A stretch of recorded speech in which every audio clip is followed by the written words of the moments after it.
गोंदवलेकर महाराज प्रवचने. नामात असणे म्हणजेच शुद्धीवर असणे. दारुड्याच्या मेळाव्यात सारेच दारूच्या धुंदीत असतात, पण त्यातला एखादा दारू न प्यालेला असला तर बाकीचे दारुडे त्याला हा शुद्धीवर नाही असं म्हणत असतात. वास्तविक तोच एकटा शुद्धीवर असून बाकीचेच खरे गैरसावध असतात.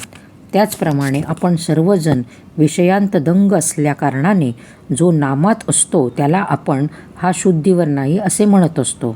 वास्तविक पाहता नामाशिवाय जगात दुसरे सत्य नाही अशी ज्याची दृढ भावना असते तोच खरा शुद्धीवर असतो. आपण मात्र भ्रमात असतो. आपल्याला झालेला हा भ्रम नाहीसा करायला 3 उपाय आहेत. एक सद्विचार, दुसरा सत्संगती आणि तिसरा नामस्मरण. भगवंताचा विचार हाच सद्विचार. एखाद्या माणसाला म्हटले की तुझे अवयव आणि रंग याच्याशिवाय ये, तर त्याला येता येणार नाही, कारण तो जेथे आहे तिथे त्याचा रंग आणि अवयव असणारच. त्याचप्रमाणे नाम, संत आणि भगवंत हे एकमेकांना चिकटूनच आहेत. त्यामुळे जिथे नाम आहे तिथे सत्संगती अग्नी भगवंत असतातच.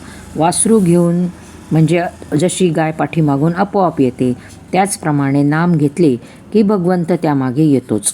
आजकाल इतकी यंत्रे निघाली आहेत, तर भगवंताच्या प्राप्तीसाठी संतांनी एखादे यंत्र शोधून काढले नाही का, असा प्रश्न एखाद्याच्या मनात येईल. तर त्याचे उत्तर सोपे आहे. असे यंत्र संतांनी केव्हा शोधून काढले आहे. त्या यंत्राचे नाव आहे रामनाम. हे यंत्र सर्वांना मिळू शकते, सर्वांना वापरता येते, शिवाय ते कधीच गंजत नाही. भक्त, भगवंत आणि नाम हे तिन्ही एकरूपच आहेत. जेथे नाम आहेत तेथे भक्त आहे आणि तेथेच भगवंत आहे. म्हणूनच नाम सर्वात श्रेष्ठ आहे. ते नाम अनन्य होऊन आपण घेऊया. नाल्यातून, गटारातून पाणी वाहते.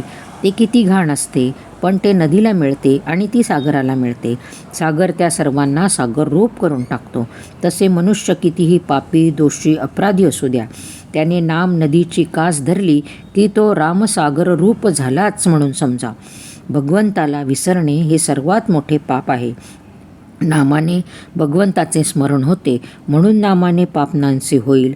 अनाथ शब्द नाथा वाचून नाही आणि नाथाला अनाथा वाचून नाथत्व नाही. राम सर्वांचा नाथ आहे. त्याच्या अखंड स्मरणात आपण राहूया. प्रपंच वनवासासारखा आहे. रामाच्या स्मरणात प्रपंचातली संकटे आणि दुःखे कसपटासारखे वाटते.